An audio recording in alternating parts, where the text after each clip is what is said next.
Hi friends, మీకు chicken keema balls ఎలా తయారు చేస్తా ప్రిపరేషన్ రెడీ. చెప్తాను, నోట్ చేసుకోండి.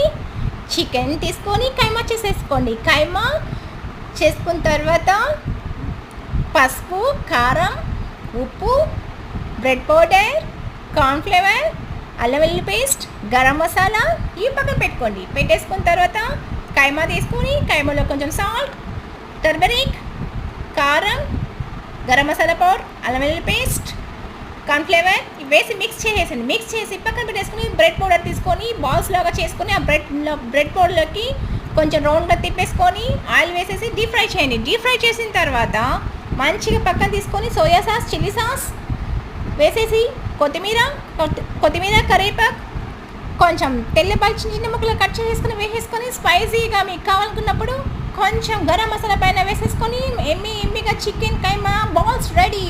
మీకు నోరు ఊరించి చికెన్ కైమా బాల్స్ రెడీ అవుతాయి 5 minutesలో. ఇది చిన్నపిల్లలు చేసుకోవచ్చు, బ్లాషెస్ చేసుకోవచ్చు, పెద్దవాళ్ళు చేసుకోవచ్చు. ఎంజాయ్ చేస్తూ హ్యాపీగా తినండి, హెల్తీగా ఉండండి. హెల్తీగా ఉండి మంచిగా లైఫ్ ఎంజాయ్ చేస్తూ ఫుడ్ తినండి. Okay, bye. లైక్ చేసుకోండి, సబ్స్క్రైబ్ చేసుకొని షేర్ చేయండి. Please like subscribe. I love you my friends. Chicken keema balls ready. Bye.